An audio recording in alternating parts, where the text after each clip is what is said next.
when that thing started.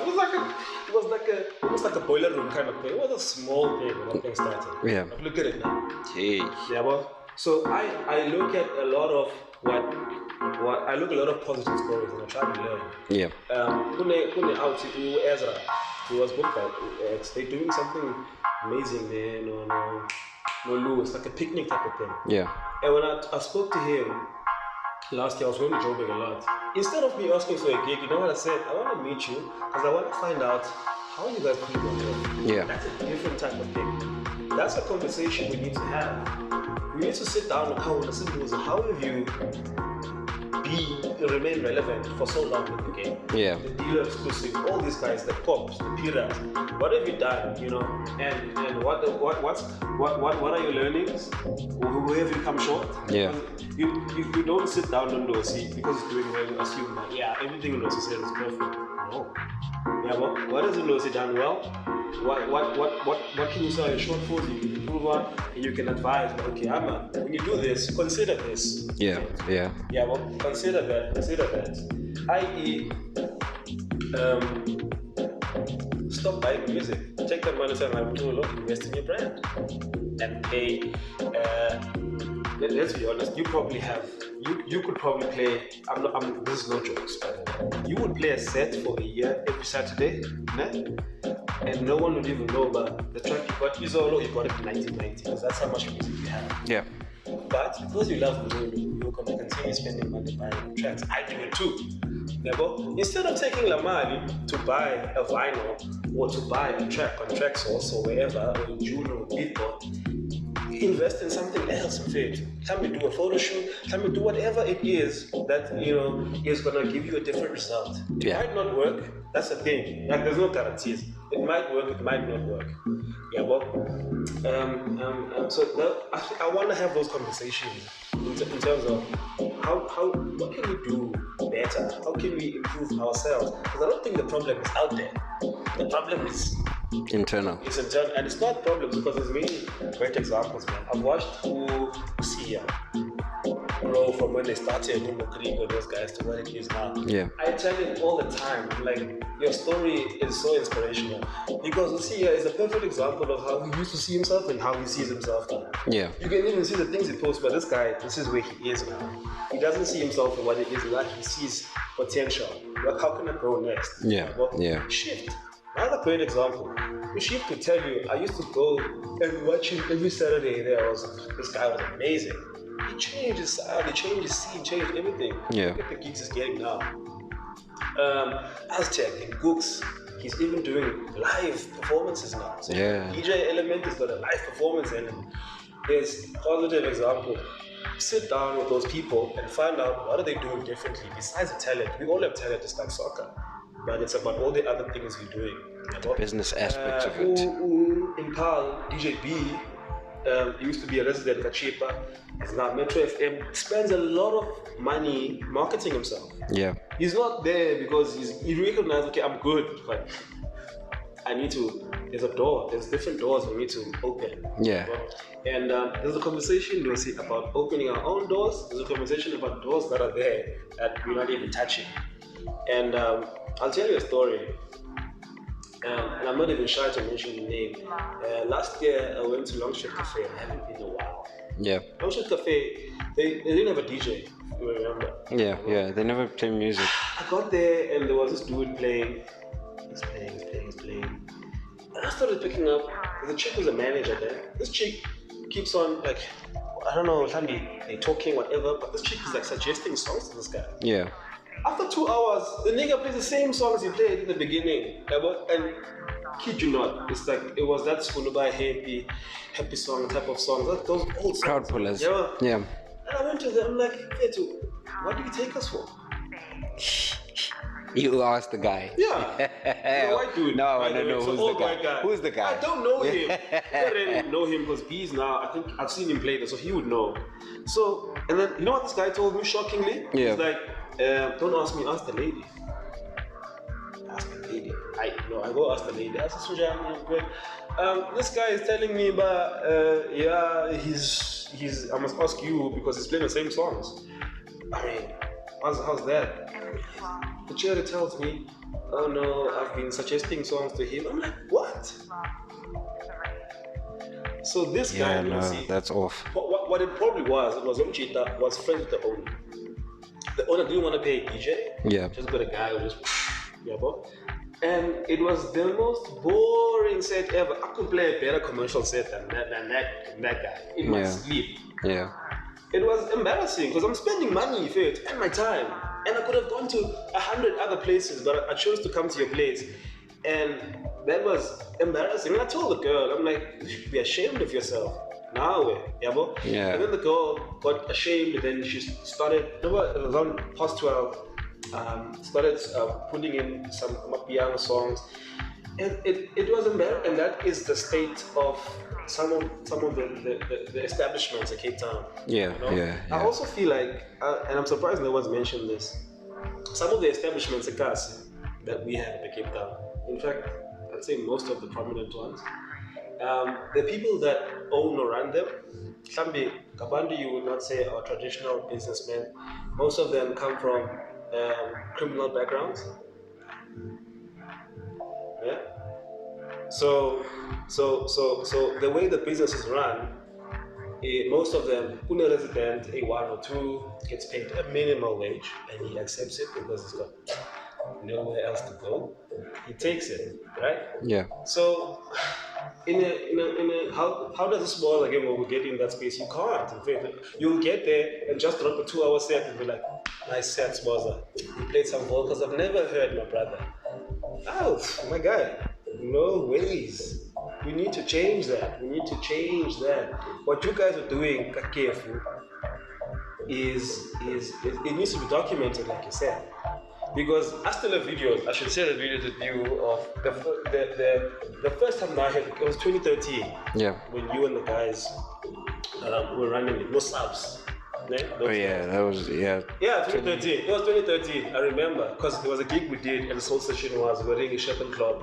I remember because it was my last day at work that day. Yeah. And it was packed, my guy. I was like, this place is gonna be the most amazing place ever, you know?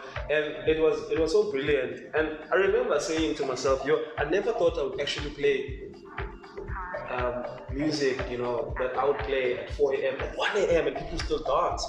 And it was something, you remember when I started, I said, I noticed a gap. That was what I was talking about because and when I grew up, that deep house or soulful house or whatever type of sort of a sophisticated house would only be opening when people are starting to it was always that, and I always felt like this can't be it, man. Nah. It can't be it when Ndo was there too. And why is it elsewhere in the country? I've been to Kimberley through Smooth Grooves, ironically enough. I've been to Joburg through Smooth Grooves. I've been to Durban. I've been to Eastern Cape. You see Worcester.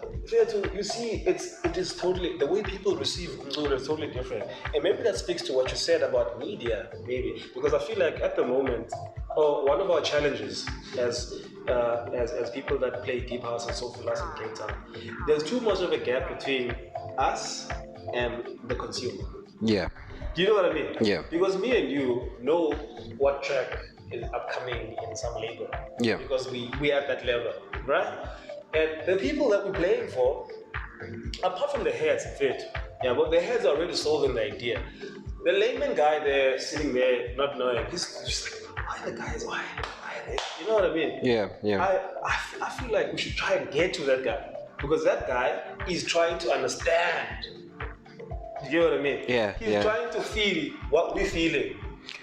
You know what I did Gwakefu as let's call it market research. Yeah. People are out for a good time. That's all they're chasing, a good time. If you've got that covered. It's not defined in their head what that is. Yeah, it's not defined when they leave the house. I look good, I smell nice, I got money in my pocket, I'm going to have a good time. Yeah. The music we play, the more you deliver brilliantly, like if your selection yako is on point, bro, you're gonna make somebody who doesn't listen to deep house or soulful house enjoy the sound. They're gonna dance and they're gonna go home and say, I had a good time. It sticks. Then they'll go and start. And to tell you the honest truth, the music we play invites a certain particular character. It doesn't appeal to each and every character. It appeals to certain characters. So when you do that now, you know very well. Who are those certain characters, if you don't mind me asking? You see, for people that listen to, I'll give you a lineup. KG, Mpoza, Lionel, Kolane, I put you there. I'm going to make sure with the people that listened to Eddie Zondi on Sundays, those are the first people I'm going to market to the event. How do you know that event? How do you know the people that are listening to Eddie Zondi? Oh no, I tend to have a very strong interaction with people. So okay, so that would be people you have some sort of relation with prior to the event, right?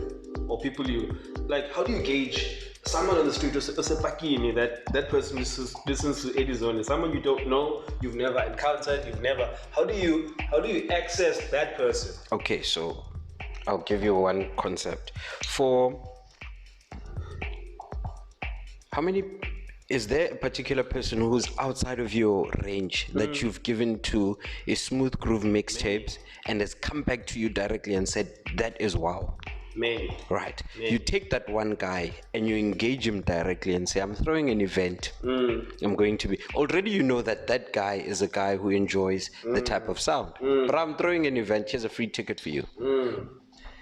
What is he going to do? Come alone? He's going to bring friends, man. He's going to bring friends. And why would he bring people that will not relate to the sound? It's happened, yes, like it's so funny. That has happened where... what you're saying is absolutely true, but what's also happening is that the friends come, the friends can't relate.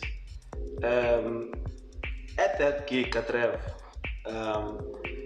my female friend at the time, who I was very close with, brought her friends who were used to that, like the Rand's AIDS vibe. Yeah. They just did not connect, my guy. They were depressed, but she kept on coming to me and saying, yo, I'm having such a good time. But these people are irritating me because they're just not relating. Yeah, but then now it's something that we tend to not engage in. That friend of yours is a friend of yours. Yeah. They're also looking for friends that will give them attention at the party. I mean, that's like... It's got nothing to do with that. That's like fun 101. No, it's got nothing to do with the friend. It's got nothing to do with that. I have many other examples about that. There are just some people who just don't understand. It's like, Ndo-C, why is Ndo-C even head bobbing? Like, what is he feeling? What is he, you know what I mean? Yeah. For me, I feel like for some, as a person, as an outsider, I always look at that and say, maybe this person is thinking they actually want to hear a type of sound when they're dressed up, when they're spending money or whatever, or when they're going out. Yeah, and I feel, and then sometimes they make you feel like you're playing deep house. Can't you? No, but that fell out the window when people went to the initial Capilos main focus, deep house. Then it started rising to a point whereby they dropped that they went.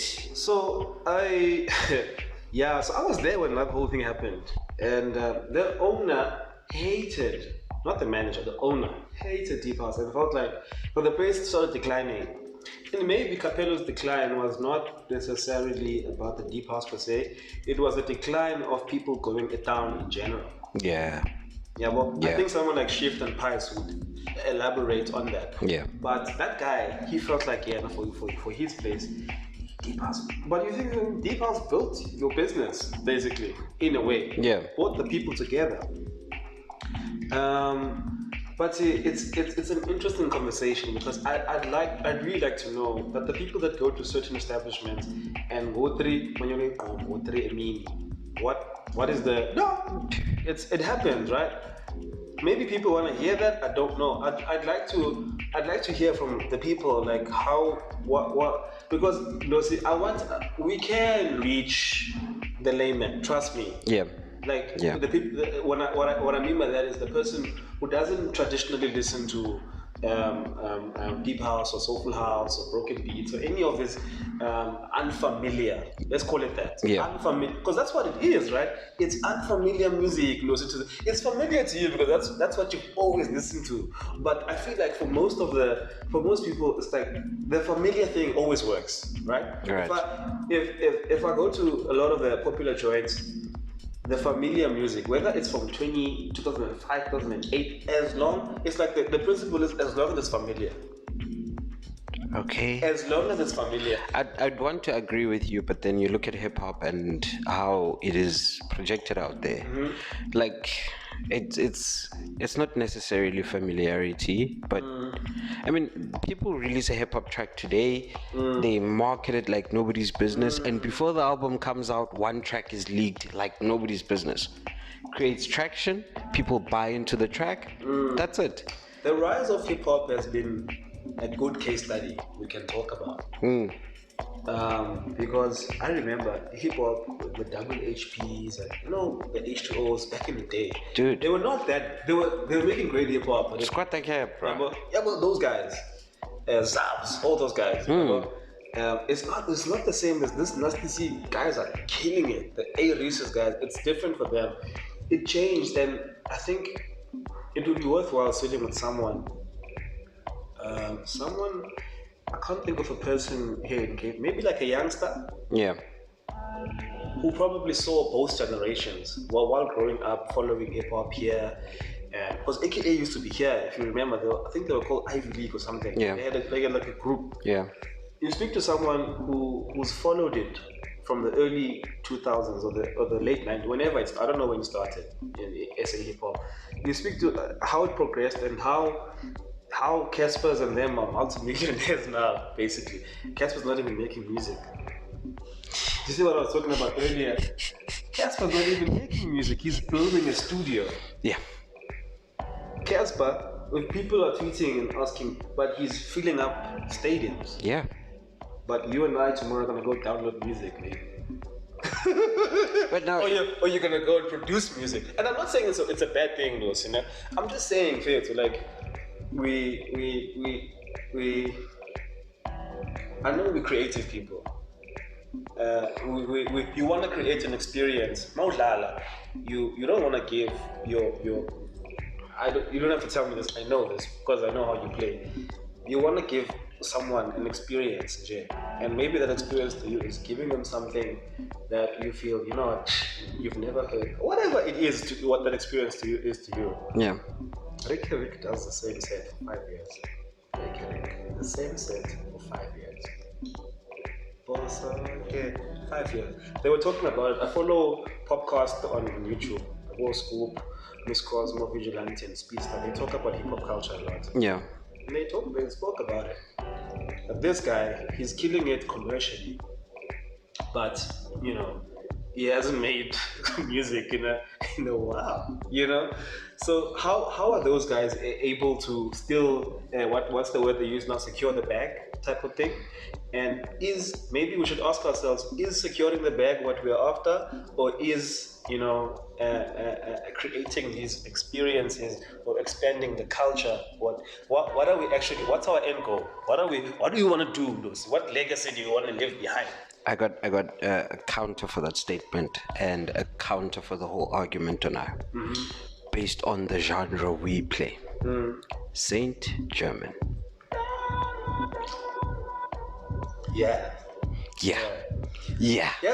10 years apart. That is the first time. Okay, he and again he filters everywhere because then he's got stuff you'll play on his album, stuff I'll play, stuff Sboza will play, and these are three different people playing three different genres. Who else besides Saint German? Granted, who else besides? I'm pulling you towards our genre now. You mentioned. Okay, I'm mentioning mainstream. Okay, let's get closer to our genre. Yeah? Who are the 5 most influential people in our genre in the country for you right now? Based in South Africa? Yeah. I can throw in a name. I think Kid Funk is quite influential. Extremely. Because he's got the show on 5FM. he exposes music that is obscure. Like, Extremely. and Vinny's latest sets. I haven't heard Vinny in ages. Vinny's latest sets have gone like Jesus. You know Vinny being a deep house. He doesn't compromise. Yeah. And he'd always play stuff that you are kind of familiar with, or you can tell where the sound is coming from. Yeah. Currently, I heard him play twice. Warehouse Festival was one of them, and then there was another gig I picked him up. He played something that fell right in the middle of disco, soul, and stuff that's coming from Louis Vega. I was like, this is not your usual Vinny where he plays something that you're familiar with. He's playing. Do you think he's playing it consciously, or because Uvi he just collects, Jay? And you knowing him, you know, like for him, it's about the feelings. It's the same ingredient that has, is it the conscious thing of I want to play this particular type of thing, Gogo? So this one time we hosted him Gwakev. I asked him what his week is like, and I remember him saying Thursdays will be the day where he goes emails, opens up his inbox, DJ Ndo-C, lost images, was ban. And now we're only talking about the local O's. Yeah. As you progress through the emails, we're talking Black Loops, we're talking everyone. He'll go through the tracks, he'll find a style of play and he'll set up in that manner. This is the style of play that gives this type of vibe. These songs will give this vibe, this song's this vibe, and they blend together. So, when people say, I don't blend my sets, I think sometimes they just talk nonsense, because you're going to buy 10 tracks and you won't play those 10 tracks in one set. I think a lot of people, when they talk about planning sets, think it's about track one's going to be this, track two's going to be this, track two. You know what I mean? It's surely you go somewhere with an idea of that. What do you want to deliver? That is essentially planning. Exactly. So that's a good example. So I haven't heard Vinny in a while, dude. I won't lie to you. Yeah, man. I actually feel for the culture as a Kailicha, we haven't heard a lot of artists in a very good while. Namanje, I still wish someone could just grab. Stuff gigs were in 2018. It feels like a while. Didn't he throw one last year? Was it August? Yeah. They even threw from China. Yeah, and Oskambo. Bro, the feedback. I was in Joburg that weekend. Oh, you weren't there? Yeah, I was in Joburg that weekend. I picked Trev up, man. I got called instantly. My brother, the house is on fire. I was like, bro, I'm looking at the videos here. It was not the tech, but the energy in the room. Yeah, was positive. And I think the one reason why it was packed. The one problem, you guys couldn't accommodate more than the number. The people couldn't come in because it was too full. No, it wasn't. Is it? It wasn't. I've got the videos. It wasn't full, that gig. The gig, LSG, it wasn't full. No, not that one. That one was with LSG. There's a different. The one we're talking about is what you had. You're talking about the first one, Lebinabo Ezra. Not that one. There was a second one. No, it wasn't full. It had Oskambo, it had China, it had Trev. It wasn't full. I remember. It wasn't full. No, it wasn't full. Maybe the impression of the videos gave me a different view. It wasn't full, and they dimmed the lights. And then obviously when the guys were playing, everyone went and packed up there. Full, but it was a good vibe. Yeah, it was a good vibe. It was a good vibe. And man, it was a good vibe. I didn't recognize you weren't there. Hey, bro. And I was in Joburg as well. I flew just for that weekend, and I went for Ispan, and I went back to Joburg. It was nice, man. I enjoyed it. Yeah. I always have a good time at Cape because it's a different environment. There's a different energy, man. There's an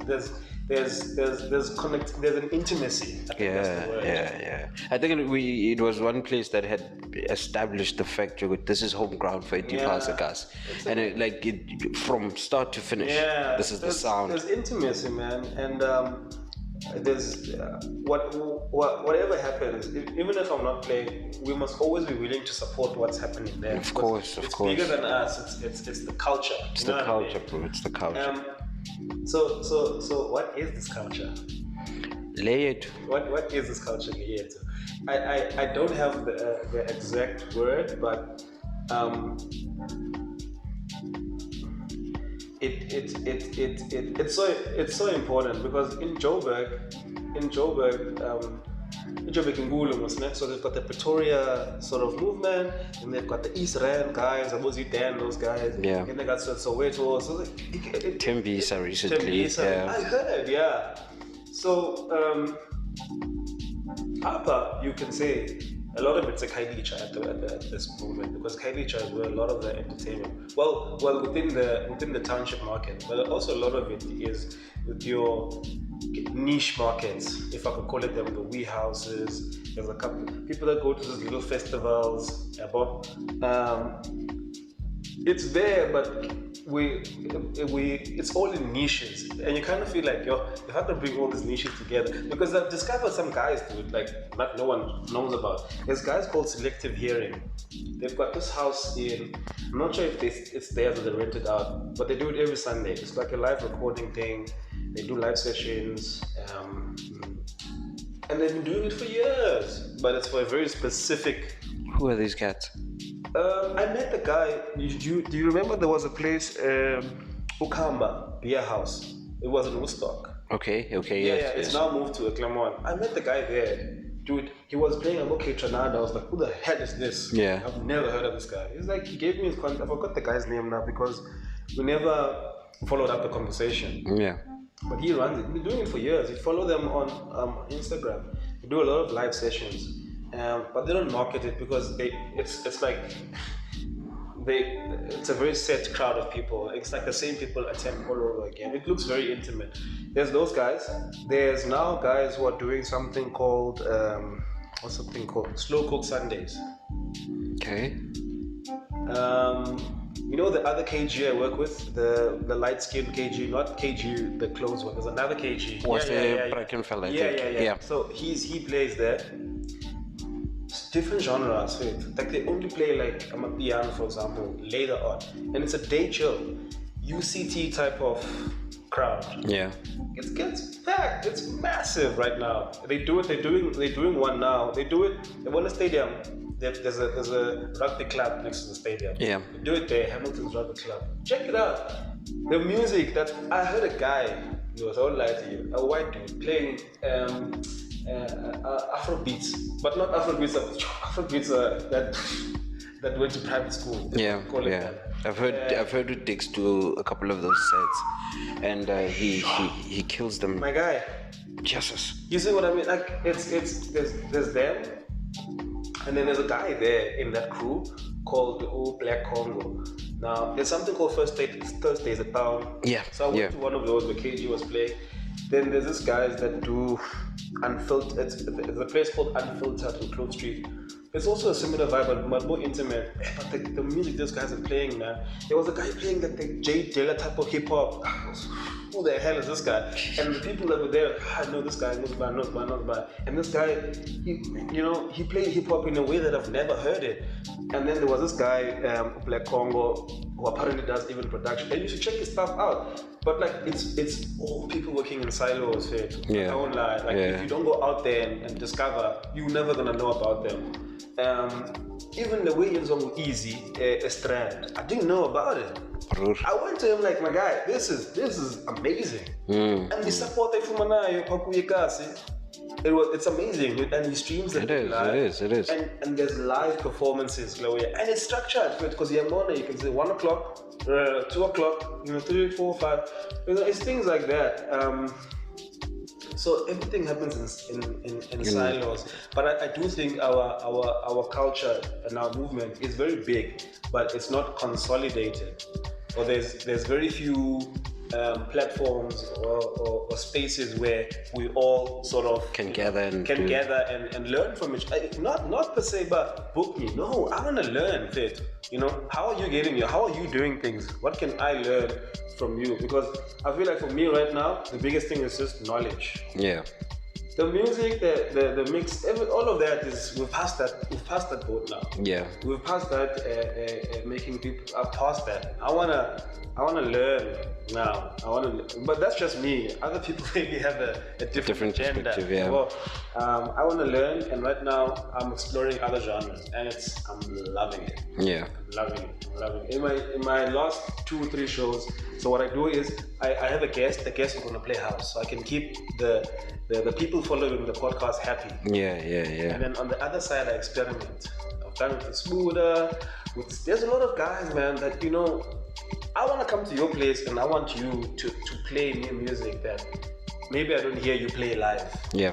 Like music that Ndo-C, If you speak to SK, he's gonna tell you. I listened to an interview he did with Flex, and that interview he narrated so well, man. And they end up doing a guest mix, and in this guest mix, he literally plays songs that inspired him. Yeah. And they're not necessarily house songs, but it progresses into a house mix. The other thing I love about our genre is that house music, I feel like it incorporates so many other genres, jazz, hip hop, whatever it is, dude. Like it all, it encapsulates all the genres, and I think that's why we love it. Yeah. Because you get different types of feelings and moods. And there's nothing like a good bass line, man. Like a good bass line says lies. Of course. A good bass line. That's why we all love it, jazz. Man, a good bass line says lies. When I listen to someone like Pira, even though he plays soulful, but he will still maintain, that it's like there's like 5-6 layers of bass line, man. And when he mixes, it doesn't lose. Like it stays in that flow. Yeah. There is something about that, and when you're in a room, and then the energy and the people are feeling that type of vibe. There's something about that is better than drinking alcohol. Of course. And that's why we do it, man. And I think over and above everything we've spoken about, we shouldn't remember we're having fun.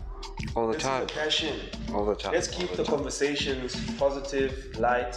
Yes, there are some difficult conversations, but let's try and be positive about what.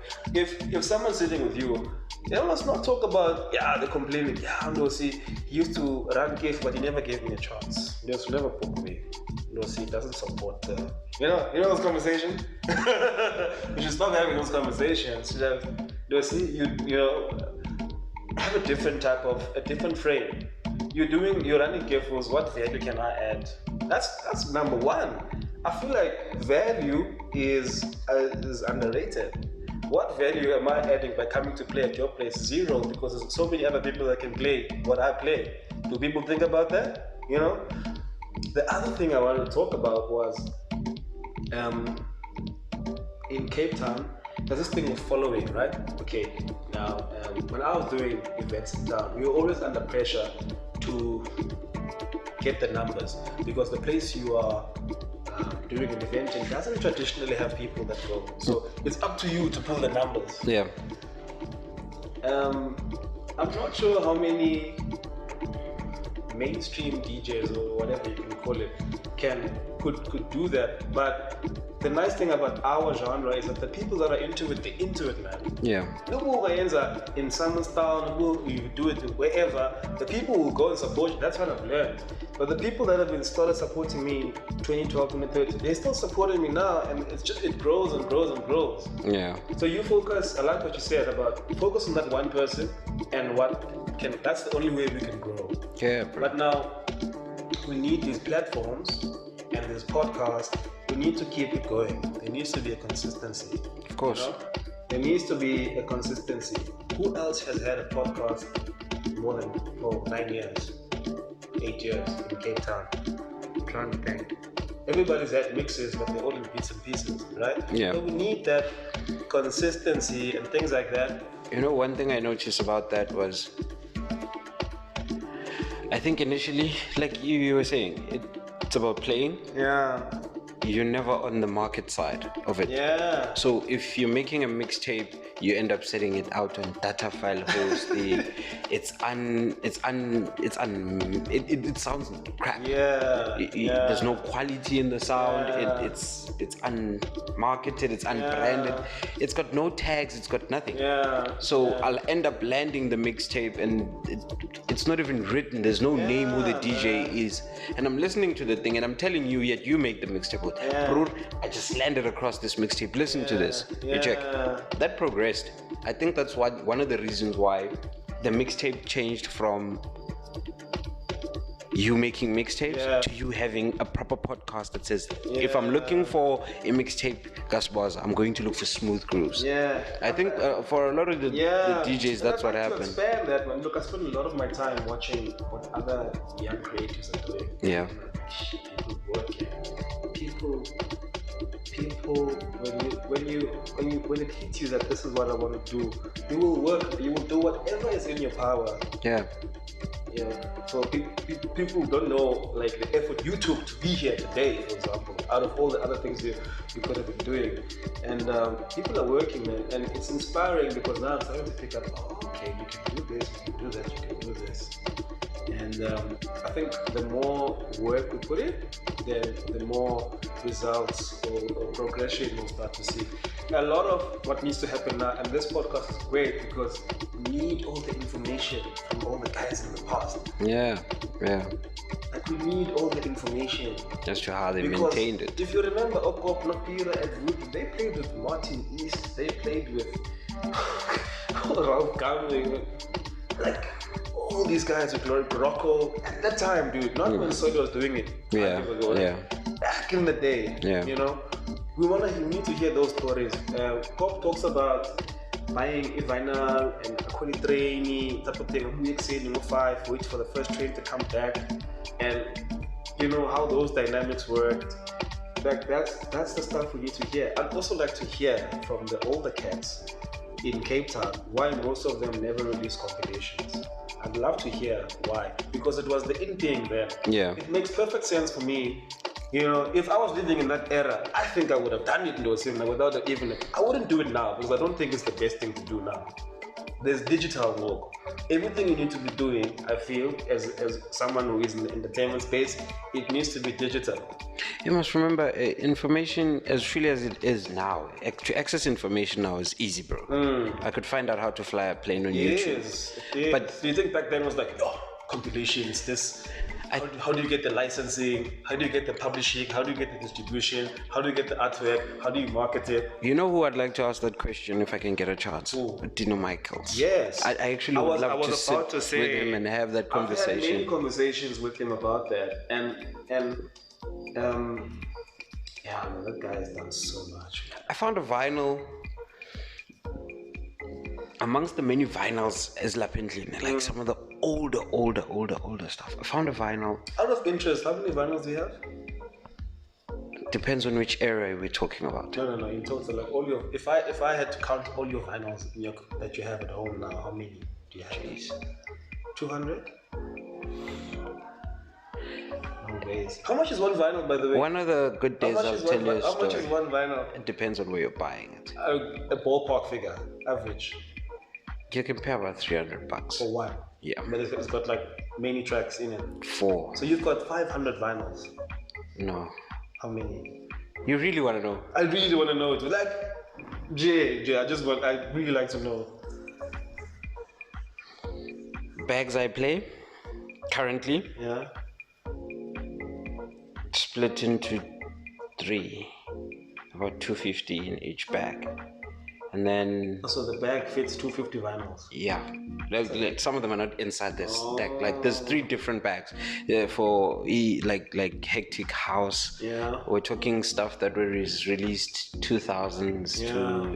And then I've got stuff that is in a crate and a bag, which is majority I got from Abu... Utula Caesar Macbeth, vinyl lifestyle guys. Most of the stuff there I started collecting then Beatport stuff. And then I've got a bag at Kwele, about 7 at jazz stuff. I actually missed out on the big bad vinyl while they had it, but I'm still looking for that. That's just stuff I play recently. So you got more than 500. And then I've got a stash of vinyls. One of these good thousands. days, I'll tell you where I got my vinyls initially. I paid for the decks and I got the entire stack of vinyls. Where? Syndicate, digital. Where? At home in Joburg. Shit, man. I'd still love to collect. You know, as much as I'm like, there is something. You know when you watch those old American movies, and then the old timer when they celebrate his anniversary in the fro, and then the guy's like, "Honey, do you remember this?" And then he goes and he plays it very white. Then the way he puts it, and then he puts the thing there, and then they sit there, and then it goes. There is something about that, and that's very. Yeah, man. It's. I'll tell you something else like about vinyls. You buy as many of the tracks you play on vinyl, bro. You're going to enjoy the sound like nobody's business. There's nothing, especially jazz tracks, bro. The reason I got the vinyl Yagasen Jermaine was just because of... You could hear that. You listen to the album digitally. Yeah. You listen to it, you'll enjoy the album. Yeah. I just felt this is one of the albums one has to have on a vinyl copy. Yeah. I don't know, it's people always say it's about collecting. I just fell in love with the stuff because of some DJ playing. Yeah. Now, one last couple of few questions, actually two of them. First one, what are we looking forward in Smooth Grooves going forward now? Like, what should we expect from you? Yeah. And what should we wait for in terms of Smooth Grooves? Yeah. And your Twitter, Facebook, and Instagram handles. Smooth Grooves. Oh, by the way, I've got another project which I'm involved in. It's called Creative Theory. It was founded by a friend of mine from Ndo-C. Ndo-C was a collector, but he's gradually got into DJ. And the guy was the resident Souk in Long Street, Demon Soul. He's like an R&B soul type of DJ. And then KG, the light-skinned KG from it's very interesting because everyone is doing their own different genres. Like the only one was like a specialist house type, and so we've done a couple of rooftop gigs and stuff, and we'd like to do more. And that's really just about opening people's minds. The music that's played just to open people's minds. That's the whole idea behind it. So there'll be work I'll be doing with them. Yeah. Smooth Grooves. I need to grow the podcast, man. Like the podcast needs to shoot. So I'm doing a lot of work now, trying to set up things so that the podcast can run without me. Yeah. I'm talking to a guy who's a videographer. I'm gonna get a social media manager. I'm gonna run it like a business. Right now I've been running it as sort of a byproduct for me to get bookings type of thing, which is very selfish. Yeah. So now I'll take it out of my heart and put it as a platform. And I want to do like a lot of work opening up these conversations in terms of how we can grow the culture. Yeah. I'm not interested in getting the next booking. I'm way past that, like I told you. Like now it's about, okay, what can I do to grow and to preserve the culture and to have an impact, man. Yeah. To have an impact.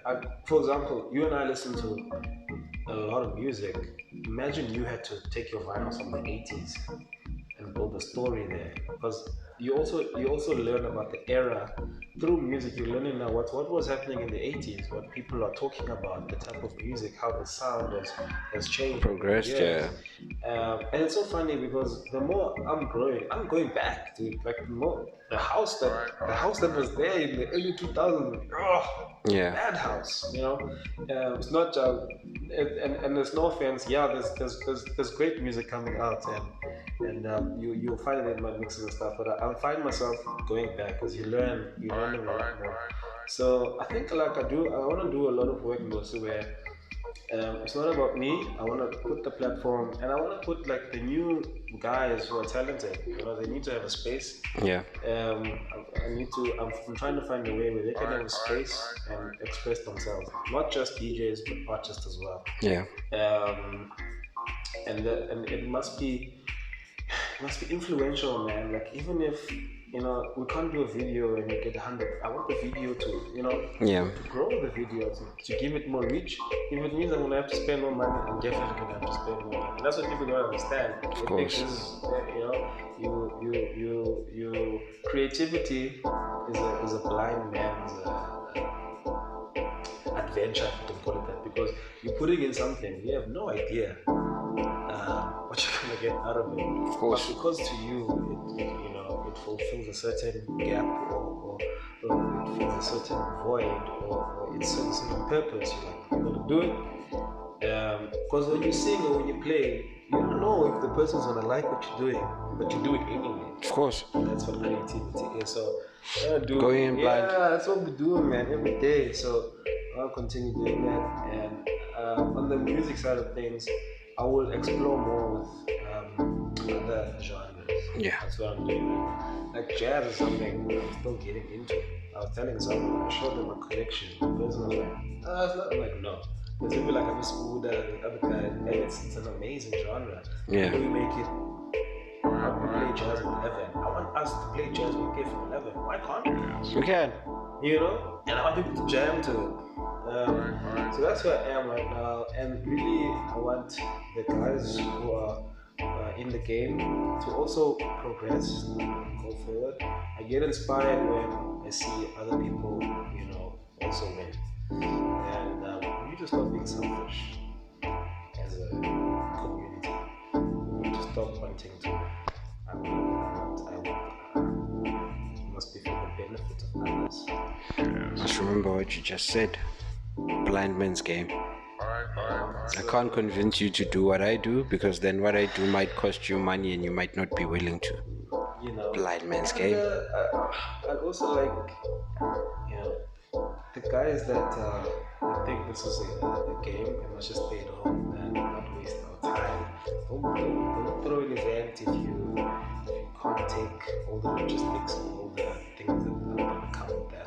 Yeah. Don't do it. It's not for you. We need more serious people like those two boys that I named, Nick and Digger. Boys are working. Are working, those dudes. I actually must go see them soon and have a similar conversation. I actually want to know what the type of hardships they've been going through, considering what they've done now is they've let loose and built. Many. So Nick and I have become very close because naturally I'm just gravitating towards his energy. Yeah. He's the one guy in the game right now that is hungry. Nick, for me, in Cape Town right now, is the hungriest guy. Yeah. He is that boy is hungry, Ndo-C. Like every day he is putting in so much sacrifices. Every day. It kind of reminds me of when I started actually. Yeah. That's kind of what I was doing. And so we need more of that, man. Like this is not easy. We need to put in more work. The work must speak for you. I don't want to hear the work. When people talk about you, they must talk about the work that you did. Not that you have 10,000 followers. It doesn't actually mean anything. Nah. If you influence 10,000 people, then maybe that's a different case, yeah. So it's tough because there's a lot of us. There's music is easily accessible. Music it's not as sacred as it was when I started. Not when I started. When I grew up, like it was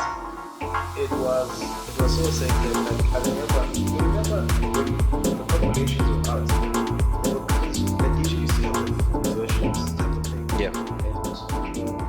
And for me at that time, like I was young, I didn't even know about track souls and music. If someone had a full version, I was like, okay. And then the guy has a song that's not on a compilation and he's playing it, obviously the culture's changed. No, it hasn't changed, but the times have changed. Yeah. The markets have changed. Markets are also changing. If you look at faces something interesting, he said every 2 years, people the market changes. So new people are coming into, younger people like the 18, 20-year-olds Yeah. are coming into, and that's why I want us to expand on this. How do we make that 18-year-old who's always been listening to Gordon and now listen to piano to know about it's just know Jay, and then they can make their own mind if they like it or they don't like it. You know what I think, no? Yeah. Because I think that generation, that's the generation that's consuming a lot of music right now. Yeah. Those kids that are sitting in the corner, in Joburg, I'm a piano dude, it's so big, you would know this. When I went to a Davidson with my cousins, I could literally these kids every corner, Jay, with their phones and this real speaker. Yeah. I was like, yo, in Cape Town, it's not like this. This thing is best. That was 2017, 18, thereabouts. Yeah, but you must remember, my piano has always resonated. If you listen to sound of my piano, the initial sounds that came up before Okabza and Maporisa just took over the entire market. Yeah. Piano will put me Pitori. Yeah. It's manifesting from something called the Bacardi. Yeah, it's manifesting from something called the Bacardi. Yeah. I was Java. Yeah. They were doing a Bacardi back then, and it kind of like just manifested into what we call the Yanos today. And now Maporisa, there's I have to say those two dudes are working. Anyways. Yeah, I've heard other things, but okay. But they're working. I mean, the music, 3 albums in 1 year. 4, I think.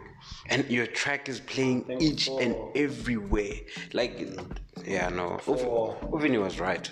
He came out and said it. Yeah, those boys are doing, the sound in itself, it's homegrown. It's still amazing how many, if I could call it genre waves, Vinny and them survived there. Imagine how tough it must have been. You're busy to paying a bond and paying a car because that's what you do, and there's a wave of Wendo, there's a wave of tribal, there's a wave of whatever. There's many waves. Yeah, but these guys they still get. It is the most beautiful thing. They still get paid to do the things, the sound that they're good at. We don't expect them to, now you must, Yeah. It is admirable of it to do that for 25, 30 years, even longer. Damn, Christos, those guys. It's admirable what they do with it, and they're still driven by the heart. And I think that's right at the core of what we do. Yeah. You never want to lose essence of, you still feel good about this. Yes, there's other dudes which have changed their sound. Now they're playing internationally. We don't know when they're sleeping if we're depressed, because now they're not all doing something passionately, they're doing it for the money. Yeah. We're not when it's success. We don't know when the guy is sitting thinking like, I've had it now. And the guys have drugs and he's drinking. You don't know what they're feeding. So what I like about this our space is that it's a feeling, man. And you can't fake it. You can see Ndo-C. He's having the time of his life when he's playing, man. That's when he feels at home. And that energy, you take it back to the person you're playing for. You can see when China plays, man. It's like, sure, this guy. The experience in the set. You can see the experience in the set. So for me, one of the people, a lot of the people that influenced me a lot, someone like QB Smith as well, for the knowledge. Yeah. QB Smith, I learned a lot through the music he played. I learned a lot about music without even him saying much, but with just the music he played. Like, this existed, that London underground scene, which is massive. Chicago, the States. There's another conversation, dude. The sound you play is international. The sound you play in Germany, for example. In Udin, the guy I work with, creative, lived in Everton, England, where he talks about the London underground culture in the UK in general. Yeah. It's massive, man. And I still yearn for, in the movies you see those small little bars, and then like an open mic session, people just come and just perform, yeah. Man. I still want us to do something like that, man, because we need to unearth talent. Like we need to. There's a lot of people I've met, by the way, who can sing, can do so many things, but they're just like, well, for whatever reason, they're not doing it. Yeah. Because they can looking also for see, jobs. and they can also see, but hey, the guys that are doing it, they're not eating, man. This is not worth it for me. Yeah. Well, it's not about only eating, man. It's also about filling your cup, because you were given this gift to rather share with the world instead of sleeping. Yeah. So, yeah, but ultimately, man, just positive vibes only. Now we'll wait to see the year still picking up. We'll be there waiting. I'm not just looking at this year. My plan might only like start coming into fruition in 3 years, because that's how much patience I'm willing to put in the game. I'm looking at 5, 10 years. It's okay. We'll be watching the journey. So where do we catch Smooth Groove mixes? Yeah, so the mixes at the moment are on, we're using one platform, hearthis.at. Yeah. But I've realized it's compatible for most people with Android. So starting from day 6, which is coming out this week, I'll put it on SoundCloud, I'll put it on Spotify, I'll put it on Mixcloud, I'll put it on most of the platforms. Now Right. I'll share one link where you can choose which one works for you. Right. That's work. Yeah. Yeah. So, all my mixes are on Hearthis. So I'm sure all of them are on Hearthis like that. I'll gradually put the other ones on the other platforms. Because Alright. I want to get into the streaming space as well. Yeah. If I can, because it's copyright issues. Yeah. But if I can, I'd love to get into that. And I'm also interested in this whole radio show type of setup. Yeah. Online radio. Yeah, so I mean, all in the pipeline, man. Yeah, There's no yeah. rush. Yeah. There's no rush. And where can we catch you on So Facebook? Facebook, the page is Smooth Grooves SA, Twitter Smooth Grooves SA, Instagram Smooth Grooves SA, YouTube also Smooth Grooves SA. I'm uploading now a lot of like videos from Soul Session, a lot of the old stuff. Yeah. But I'll be creating new content as well. Alright. But yeah, there's some cool stuff there which I've done in the past, which I'm uploading almost on a daily basis. And then my platforms: Twitter, Sboza Tapu, Facebook, Sboza the Guy, Instagram, Sboza the Guy. Alright, cool. We'll have most of those links pegged on the description. Yeah. Thank you very much for indulging us, Buti, with this conversation. I'm sure a whole lot of people have picked up. Thanks for having me. We'll see you most probably after the music theory and have another conversation. And maybe we can have a panel of the music theory DJs, and we can all sit and just have a conversation. Something to look forward for in the future. This is Analogue Culture. Of course. DJ Ndo-C, I'm out. Thank you very much. It's